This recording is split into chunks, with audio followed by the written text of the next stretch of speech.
What is going on, everybody? Welcome back into TTP Sports. And, oh, oh, oh, oh, my God.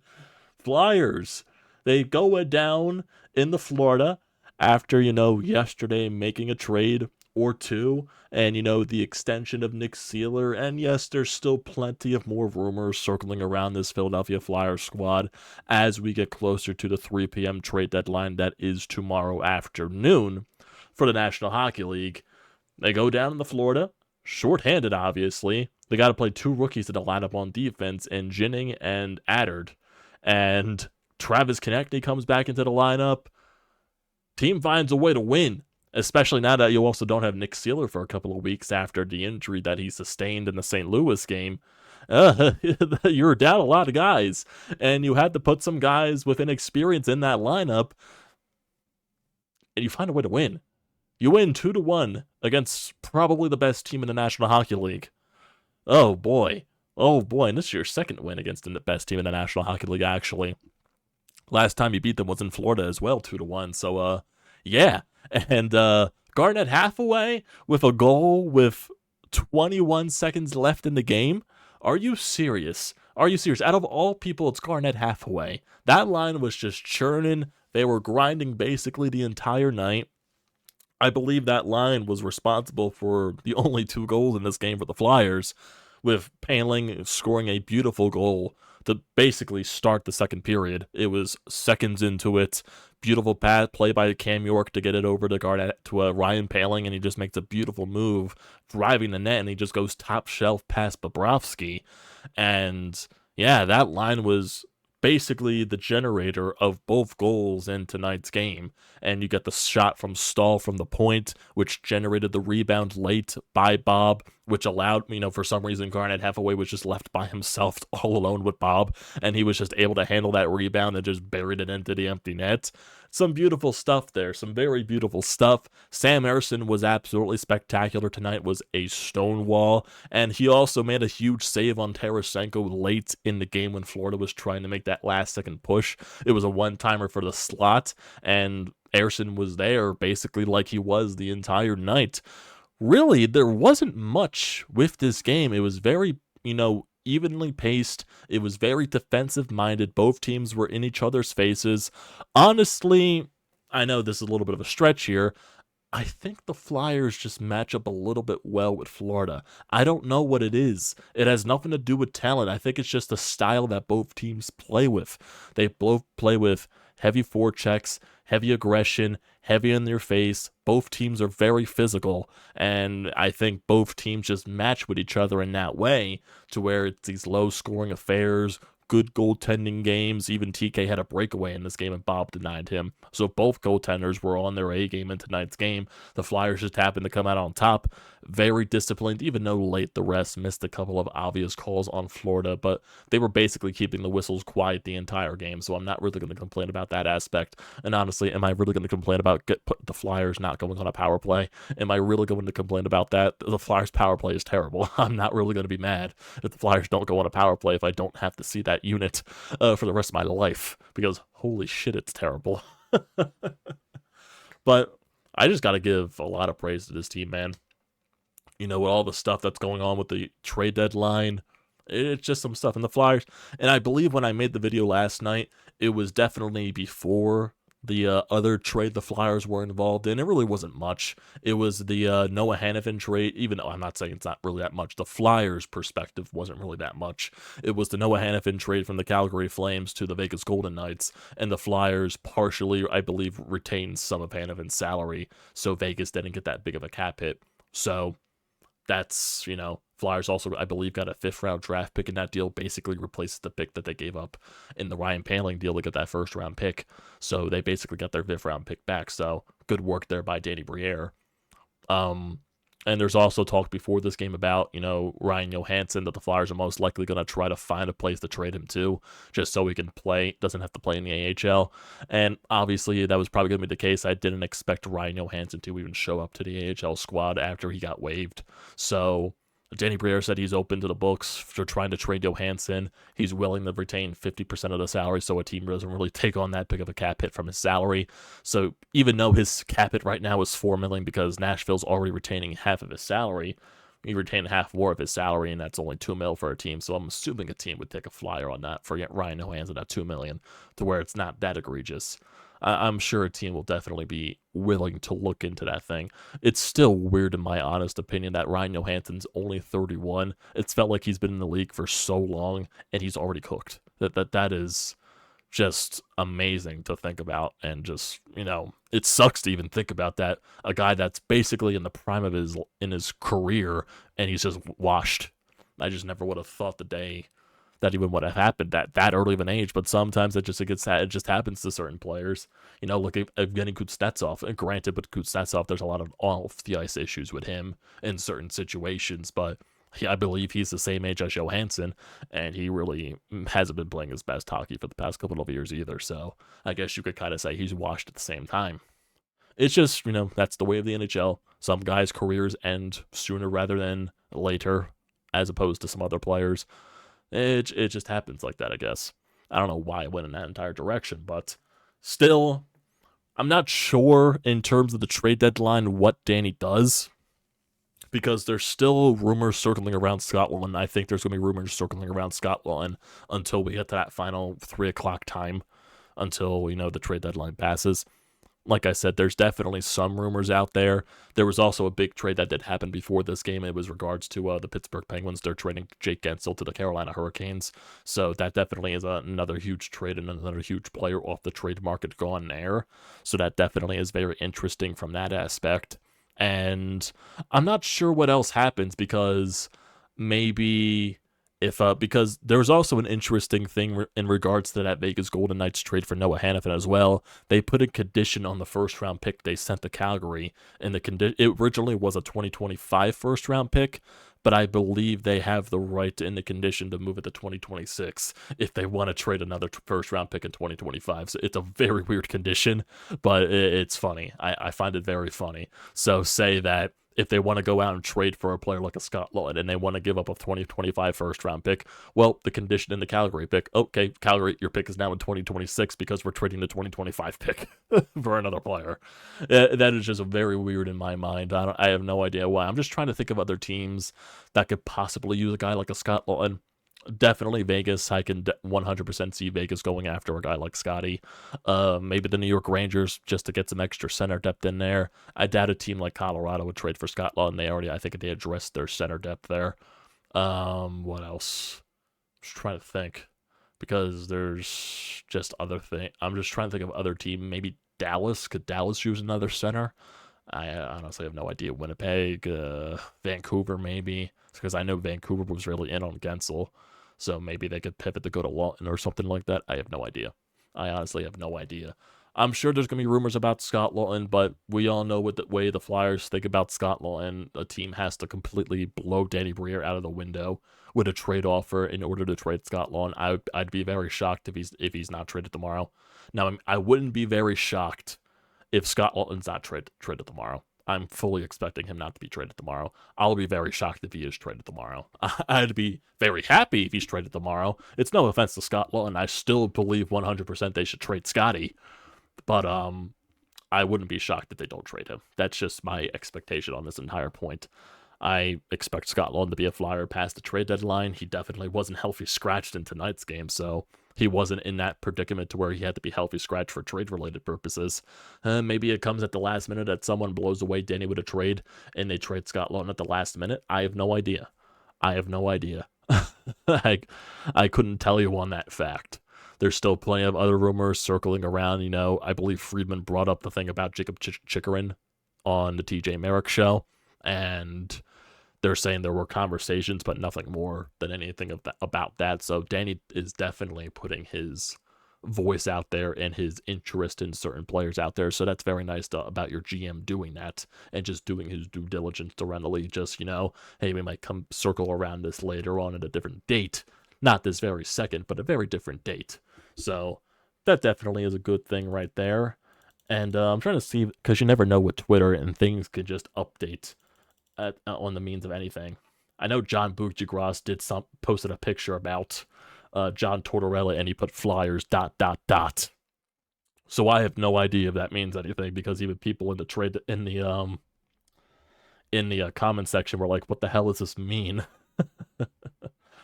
So that is a very interesting thing right here. So let's see what else. Oh wow, look at this.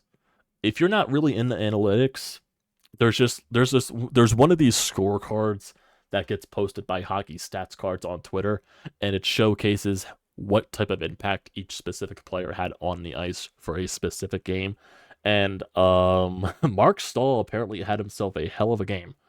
He was very impactful on the ice tonight, defensively and apparently offensively too. Jesus Christ, he was all over the place. He was the Flyers' best player apparently, according to this. Jesus Christ. Same thing with Garnet, Hathaway. Zamula had himself a really good game. Paling, of course. Cam York, of course. He had a huge block shot in that third period, which did send him up the tunnel for a little bit. Probably got the puck in a place where there really wasn't much padding. So he was, a little bit gimpy going off the ice and into the tunnel, but he came literally right back out afterwards. So there's nothing to be concerned about that there. Ronnie Attard had himself a solid game. According to this, Gidding really wasn't the best, but he did have a huge hit, I believe it was Reinhardt late in that third period, so that definitely was a good tone setter for the rest of that period. It was just overall just a grindy game, gutsy game, really nothing much dangerous for both teams. Both teams generated a lot of shots, don't get me wrong. Both goaltenders were spectacular, but it really wasn't, as the way the game went along, Florida definitely had the better of the pace in the first period, but the Flyers really settled into the game as the rest of it went along, especially getting that early goal in the first period. They did break down a little bit on that first goal by Florida, where I believe Noah Cates missed on a clearing attempt to possibly take the puck out. I believe his stick got stick lifted or something like that, and Florida took over, and then eventually Forsling scored. So that was basically really the only bad defensive shift I would say from this team, where they really made a crucial mistake. And then besides that, if there was any extended zone time for Florida, Ayrson was there to clean up the business. And then that final shift of the game in the offensive zone, you just keep the puck down low, you find a way to get it to the point, and then Mark Stahl, never know what happens when you just throw the biscuit onto the net, and you get a nice juicy rebound by Bob, and there's Hathaway all by himself just to bury it. And, you can't, clean it up as easy as Garnet Hathaway did there, and you find a way to close it out, and you get a huge 2 points in terms of the standings because, I believe the Islanders won yesterday, and they're on their West Coast road trip. I believe they don't play until later tonight against the San Jose Sharks. They probably don't play for like another 20 minutes or so. So that definitely is a huge term in terms of that because, Islanders, I believe, after this game are 6 points behind the Flyers, and determining what happens after their game against San Jose, they're most likely going to win that. It'll be back to that 4-point cushion, so that definitely was a very huge win in terms of that. And then same thing for the Devils. I believe they beat the Blues tonight, so that helps in that regard. Same thing with the Capitals. They destroyed the Penguins tonight, so that helps in that regard. So basically, overall, you just got yourself a very huge 2 points in those standings, and that's all that matters at the end of the day. Flyers team just finds a way to fight, man. They find a way to fight. And they found a way to, find a way to get 2 points against probably the best team in the National Hockey League. Because that Florida team is nasty. That Florida team is fun to watch. And I wouldn't be shocked if they go on another deep run to get back to the Cup final. I would not be shocked if that's the case. I really wouldn't be. They're that good. They are that good. And I got to give a lot of credit to Ginning and Tard. Getting put right back into the fold of things, especially your first game of the season against the best team in the NHL. And I thought these guys put themselves up a very solid game for what it's worth. For the ice time they got, probably, I thought they had a solid game. Not gonna lie, I'm sure Torts was happy with that hit by Ginning on Reinhardt. I'm sure Torts got a little bit happy with that. Adard got 17 minutes of ice time, 5 hits and 2 blocks. Ginning with 18 minutes, he had 5 hits and 1 block. So those guys did their business. Definitely there. I'm trying to think of what else this Flyers team can do. I know there's also talks about, possibly picking up a goaltender on waivers. I know Antti Raanta was waived by the Carolina Hurricanes. A lot of people are talking about that. But then the Flyers, they only have like around 2-point-something million left in cap space. They can always put Ryan Ellis on LTIR. It's still very funny to think about that Ryan Ellis isn't even on LTIR. He's still counting against the cap. So that is very funny in that aspect. But, it's just crazy things here as we get closer and closer to the deadline. John Tortorella says after the game, I think they care. I think they believe. We're banged up out there. We are a team. They know that they are a team. They have the belief. Yeah. Torts, knows his guys are going to go out there and give it all. Give it their all. So that's first game of the gauntlet. You get a win. You get 2 points. Don't even have to go into overtime. It almost went into overtime. But they found a way to not go into overtime, which was very fun. Very, very, very, very fun. My God. Let's see what else. What else? In terms of the schedule, looking at the rest of it, so you got Saturday against the Tampa Bay Lightning. That's definitely going to be a very tough game because Tampa Bay, I'm sure they're going to want revenge, especially Vasilevsky for how bad he played against Philly a couple of weeks ago. So I'm sure they're going to want the revenge there.